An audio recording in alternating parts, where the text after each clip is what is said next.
everyone, this is Kajal Singh. Today I have come with new and amazing video which if you learn so you can improve your communication skills. So let's start.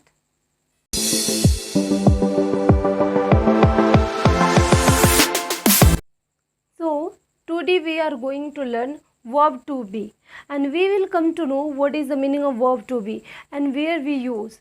Okay, so I have written the verb be. What is this? This is be. It's used in ordinary tense. Where do we use? In ordinary tense we use verb be. Okay. Now this is present tense. First and foremost we need to understand what is the meaning of present tense. Right? Present tense का मतलब क्या होता है? Present का मतलब जो काम present में जो अभी हो रहा है तत्काल में उसे हम क्या बोलते हैं? Present tense. अब अभी मैं पढ़ा रही हूँ या फिर मैं पढ़ाती हूँ, तो अभी मैं कब पढ़ा रही हूँ और पढ़ाती हूँ? प्रेजेंट में पढ़ा रही हूँ. ये काम प्रेजेंट में हो रहा है तो इसलिए हम इसको प्रेजेंट टेंस कहते हैं. इज एम आर, इज का मतलब क्या होता है? एम का मतलब होता है हूँ, आर का मतलब होता है या फिर हूँ, दोनों मतलब होता है. ठीक है. और यहाँ पे देख सकते हैं हैज़ या हैव है. हैज़ हम सिंगुलर के साथ लगाते हैं, हैव हम प्लूरल के साथ लगाते हैं. हमने ये चीज़ लिखा नहीं है लेकिन मैं आप लोगों को बता दे रही हूँ. ही शी इट और किसी नेम के साथ हम हैज़ का यूज़ करते हैं और आई वी यू दे के साथ हम हैव का यूज़ करते हैं. अगर आप चाहें तो इसको लिख लीजिए सो दैट आपको याद रहेगा. एग्जाम्पल अब देख लेते हैं तो चीज़ें क्लियर होगी कि हम इज एम आर का यूज़ कहाँ करें और फिर हैज़ या हैव का यूज़ कहाँ पे करते हैं. फर्स्ट एग्जाम्पल है मैं एक शिक्षक हूँ. सो मैं का आई और आई के साथ एम और एक का क्या होता है? अ. शिक्षक का teacher. I am a teacher. Second is मैं एक गायक हूँ. मैं का हो गया आई के साथ एम लगता है, एक का अ एंड गायक का singer. I am a singer. अब प्रेजेंट में ये है. एग्जाम्पल आप लोग देखिए, मेरे पास एक किताब है. मेरे पास एक किताब है. तो ये कब है? अभी मैं अपने बारे में मतलब अपने सामान के बारे में किसी से शेयर कर रही हूँ कि मेरे पास एक किताब है. तो ये काम कब है, कब हो रहा है और कब मैं बता रही हूँ? ये प्रेजेंट का. इंग्लिश देख लेते हैं कि क्या होता है. मेरे का आई और फिर आई के साथ हैव, क्योंकि आई क्या है? प्लूरल में आता है. सो आई हैव और एक का अ, आई हैव अ बुक. मेरे पास एक किताब है. ऐसे सेंटेंस आप बहुत बना सकते हैं. मेरे पास एक पेन है. I have a pen. मेरे पास एक घर है. I have a house. So second example क्या है? उसके पास एक घर है. अब यहाँ पे मैंने सिंगुलर से रिलेटेड बनाया है ताकि दोनों क्लियर हो जाए. हैज़ का और हैव का एग्जाम्पल दोनों का दिया है. अब मैंने बताया कि ही शी इट ये सिंगुलर में आता है और नेम. तो यहाँ भी ही है. He has a house. उसके पास एक घर है. He has a house. अब ये है पास्ट टेंस. पास्ट टेंस का मतलब क्या होता है? जो काम बीत चुका है, जो हो चुका है पहले. ठीक है, उसको हम क्या बोलते हैं? पास्ट टेंस बोलते हैं. वॉज का मतलब क्या होता है? था.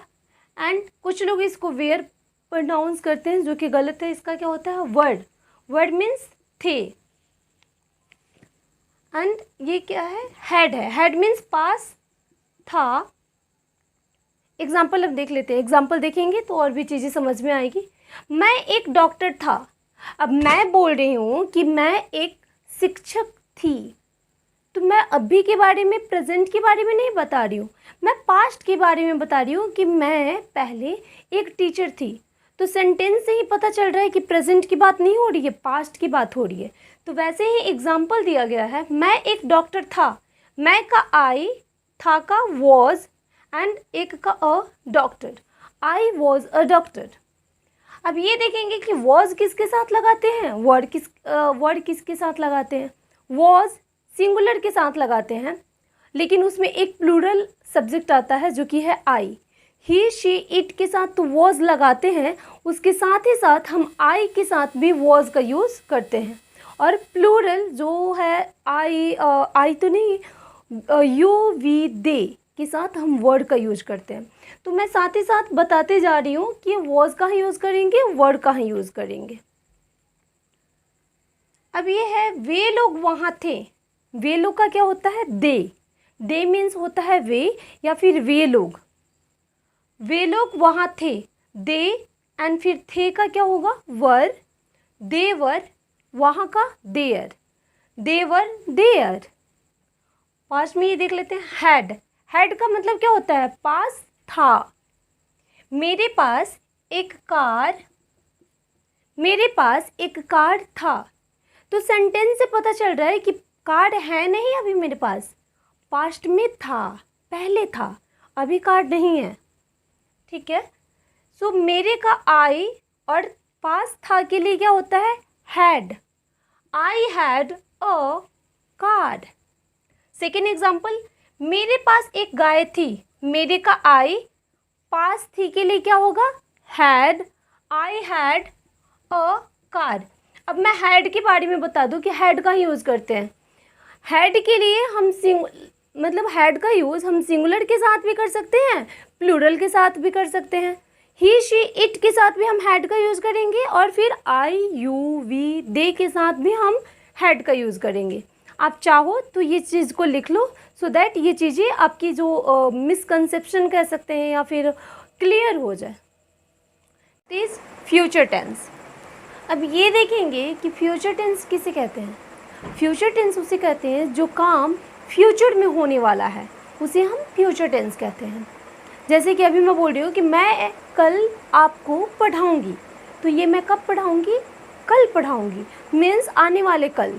जो काम फ्यूचर में अब मैं करने जा रही हूँ उसे हम फ्यूचर टेंस बोलते हैं। ठीक है।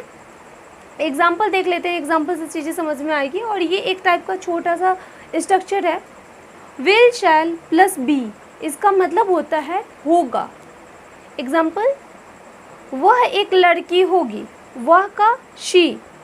जब हम लड़का के लिए वह बोलते हैं तो ही होता है, लड़के के लिए वह बोलते हैं तो शी।